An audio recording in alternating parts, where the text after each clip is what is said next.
جب ہم خوبیوں کا تذکرہ نہیں کریں گے ہماری سوسائٹی سے خوبیاں نکل جائیں گی. کیوں؟ آج ہمارا حال یہ ہو گیا ہے کہ ہمارے ہاں مطالعہ کرنے کا رواج ہی ختم ہو گیا ہے. رواج ہی ختم ہو گیا. رواج آپ نے ڈالنا ہے، بڑے لوگوں نے. باپ رواج ڈالتا ہے نا، جو کام باپ کر رہا ہوتا ہے وہی کام بچے بھی کر رہے ہوتے ہیں. باپ رواج ڈالتا ہے. ہمارے یہاں چاہتے یہ مزاج ہی ختم ہو گیا. گھر میں ہم نے قرآن نہیں کھولنا، بالکل کہیں برکت نہ ہو جائے.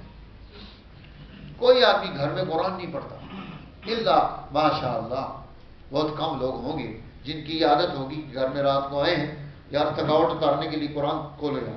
اب ہم تھکاوٹ اتارنے کے لیے ڈرامے دیکھتے ہیں. کوئی قرآن کھولنا چاہیے. قرآن کھولتے ہیں، چلو تھوڑی دیر قرآن پڑھتے ہیں، نفل پڑھ لیتے ہیں. حضور علیہ السلام نے عادت سکھائی تھی اپنی بیٹی سیدہ فاطمہ رضی اللہ تعالیٰ عنہ کو کہ میری بچی جب تو تھک جایا کرے، تو مجھ سے ملازمہ مانگنے کے لیے آئی ہے، میں تجھے بڑا آسان طریقہ بتاتا ہوں، کام کرنے نہ چھوڑ. جب کام کر کے تھک جائے، رات کو بستر پر پہنچے تو اس وقت سبحان اللہ، الحمدللہ، اللہ اکبر 33 اور 34 مرتبہ پڑھ لیا کر، تیری ساری تھکاوٹ ختم ہو جائے گی. نہ ہم خود پڑھتے ہیں، نہ گھر میں بچیوں کو بتاتے ہیں بھائی بیٹا آپ تھک گئی، آپ نے آج بہت کام کیا، چلو آج تسبیحات فاطمی پڑھ کے سنو، صبح اٹھو گی فریش ہو. تو گھر کا ماحول تو ہم نے بنانا ہے. نہ ہم گھر میں قرآن پڑھیں، نہ ہم کوئی سیرت کی کتاب اٹھائیں. آپ میں سے جتنے لوگ بیٹھے ہیں آپ خود سوچیں اپنے دل میں آپ کو کھڑا نہیں کرنا چاہتا کہ آپ نے اس مہینے میں کون سی سیرت کی کتاب کا مطالعہ کیا؟ کون سی سیرت کی کتاب، کیا چیز پڑھ کے ہیں؟ یہ جماعت ثانی گزر رہا تھا، حضرت ابو بکر صدیق رضی اللہ تعالیٰ عنہ کے بارے میں ہم نے کیا پڑھا؟ تو میرے دوستو عادت بنائیں کتاب کی مطالعے کی. یہ موبائل شوبائل سے دماغ بھی خراب ہوتا ہے، آنکھیں بھی خراب ہوتی ہیں. کتاب کے مطالعے کی عادت بنائیں. گھر میں کتابیں لائیں خرید کر، لیکن جو کتاب خرید رہے ہیں پہلے اس سے پوچھیں ہم سے کہ کون سی کتاب خرید کر رہا ہے. یہ نہ ہو کہ گھر میں فرقہ واریت کھڑی کر دیں. جو اچھی کتابیں ہیں اچھے مصنفین کی، جنہوں نے نفرت نہیں پھیلائی، لڑائیاں نہیں پیدا کی، درست اور صحیح چیز کو پہنچائی ہے، ہمیں ان چیزوں کا مطالعہ کرنا چاہیے. اس کی عادت بھی بنانی چاہیے، اپنی نسلوں کے اندر بھی عادت منتقل کرنی چاہیے. ہمارے شیخ الحدیث حضرت مولانا صاحبزادہ قاضی محمد یوسف صاحب دعوت فیضوں، ہمارا انشاءاللہ یہ پارہ جو ہے قرآن حکیم کا درس قرآن کا 25واں پارہ جو ہے یہ مکمل ہوا ہے. انشاءاللہ رات کو ہی ہم نے اس کا اختتامی دعا کی ہے. تو آئندہ جمعے میں انشاءاللہ ہم ان کو بلا رہے ہیں کہ وہ قرآن حکیم کی اس پارے کو سمرائز کر کے آپ کے سامنے پیش کر دیں. اس میں اہم کون سی باتیں ہیں.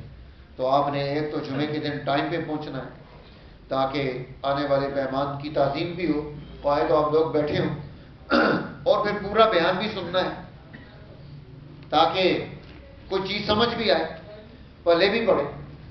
تو ان کی عادت ہے، آپ ہمارے کتب خانے میں چلے جائیں، جو بھی کتاب اٹھائیں اس کے باہر انہوں نے کچھ نہ کچھ نقش کیا ہوگا، اس کتاب کے صفحہ نمبر فلاں پر یہ بات لکھی ہوئی ہے. ہر کتاب کا مطالعہ، سفر میں ہوں، حضر میں ہوں، گاڑی میں ہوں. اب ہم انہیں منع کرتے ہیں گاڑی میں بیٹھے کے آپ کی نظر کمزور اور اینک پہن کے مطالعہ نہ کریں، تھوڑی دیر صبر کر لیں، گاڑی چلا رہے ہیں وہاں پہنچ کے کر لیں. منع کرنا پڑتا ہے، پھر بھی وہ کتاب کھولی ہوتی ہے نا. ہر وقت مطالعہ. اب اس مطالعے کا حاصل مطالعہ یہ ہے کہ ہمیں اگر کوئی چیز ضرورت ہو کتاب کی شروع میں اندازہ ہو جاتا ہے اگلی کتاب کی کس جگہ سے یہاں یہ اہم چیز ملے گی. ایک تو یہ فائدہ ہوا. دوسرا یہ ہوا کہ ہمارے اندر بھی عادت پیدا ہوگی مطالعہ کرنے کی. ہم سب بھائیوں میں ان کی وجہ سے چونکہ بڑے تھے ہمارے، ہمیں مطالعے کی عادت پیدا ہوگی. اب ہمارے پاس اگر کتاب نہ ہو تو ہمیں تھوڑی ٹینشن ہوتی ہے، کوئی چیز ہمارے ہاتھ میں نہیں ہے، خالی ہاتھ. کیوں؟ بڑے ہمارے مطالعہ کرتے ہیں. جب آپ مطالعہ کریں گے تو آپ کی نسلوں میں شوق پیدا ہو جائے گا مطالعہ.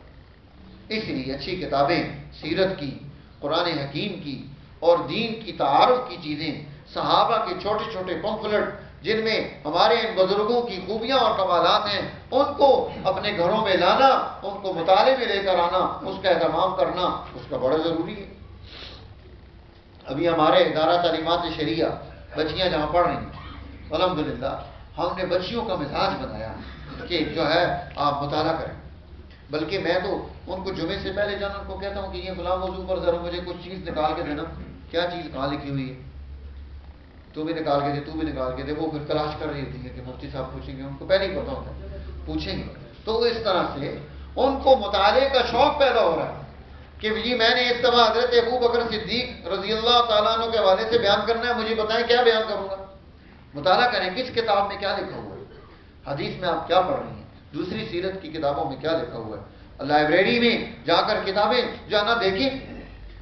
اب وہ دیکھتی ہیں کیونکہ ان کو پتا ہے کہ یہ پوچھے گا. تو اب ہر جمعے کا معمول بن گیا. تو ان کو پھر جو ہے شوق پیدا ہونا شروع ہو گیا کہ ہمیں یہ چیز مطالعہ کرنی چاہیے. تو میرے دوستوں، ہمیں یہ آپ کی بچیاں ہیں، ہم ان کو مطالعہ کروا رہے ہیں، تو آپ اپنی بچیوں اور نسل کو کیوں نہیں دین کا مطالعہ کریں؟ تو پہلے خود کریں، پھر ان کے ساتھ بیٹھ کر ڈیبیٹ کریں، گفتگو کریں، چیزوں کو لے کر آئیں کہ آج ہی اس حضرت ابو بکر صدیق، سارے بیٹھو گھر والے ناشتہ کرتے ہوئے، چائے پیتے ہوئے، سارے بیٹھو بیٹھ کر آج حضرت ابو بکر صدیق پر بات ہوئی ہے تو ہم بھی بات کرتے ہیں. اب کچھ باتیں آپ کو یاد ہوں گی، کچھ بیٹے کو یاد ہوں گی، کچھ بیٹی کو یاد ہوں گی، مل ملا کر ایک مضمون بن جائے گا، سب کی سوچ ایک ہو جائے گی. تو کیا خیال ہے، اس کی ضرورت ہے یا نہیں ہے؟ تو عمل شروع کرنا پڑے گا. اگر آپ سمجھتے ہیں اس کی ضرورت ہے تو پھر ہمیں کیا کرنا چاہیے؟ ضرورت پوری کرنی چاہیے. جب آپ کو پانی پیاس کی ضرورت ہوتی ہے بھاگتے ہیں پانی کی طرف، جب کھانے کی ضرورت ہوتی ہے تو بھاگتے ہیں کھانے کی طرف. یہ میرا بیٹا صبح جناب اس نے رونا شروع کر دیا، کہتا بھوک لگی ہے، ناشتہ جلدی دو، ناشتہ جلدی دو. میں نے کہا ماں تیری بنا رہی ہے ناشتہ، آ رہا ہے کتنی، میں نے ابھی کرنا ہے اسی وقت. بھوک لگی ہے تو رو رہا ہے، چیخ رہا ہے، ناشتہ کرنا ہے.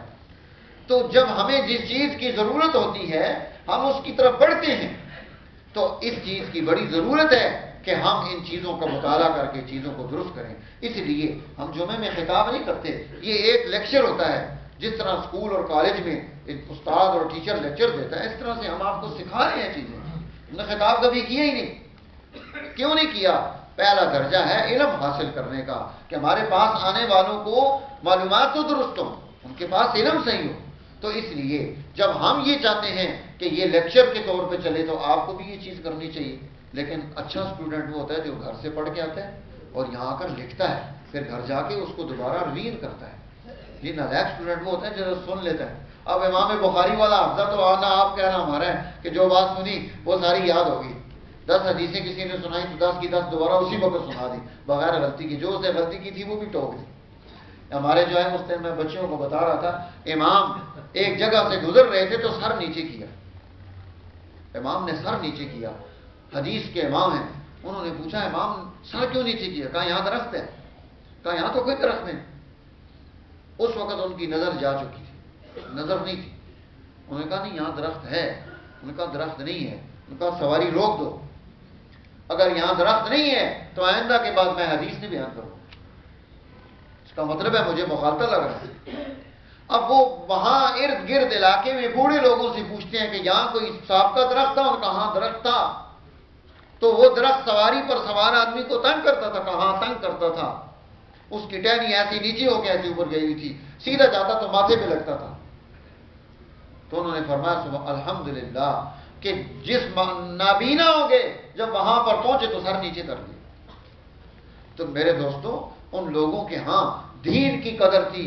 جب وہ سمجھتے ہیں کہ میں اب نہیں بیان کر سکتا، میری دماغ کمزور ہو گیا، انہوں نے کہا پھر تو مجھے حدیث بیان نہیں کرنی چاہیے. اگر میرا دماغ اتنا کمزور ہو گیا مجھے یادداشت نہیں یاد رکھتا ہے یا نہیں. تو اس لیے ہمیں بھی ان چیزوں کو سیکھنے، سمجھنے اور کرنے کی ضرورت ہے. اللہ تعالیٰ ہمیں عمل کی توفیق نصیب فرمائے.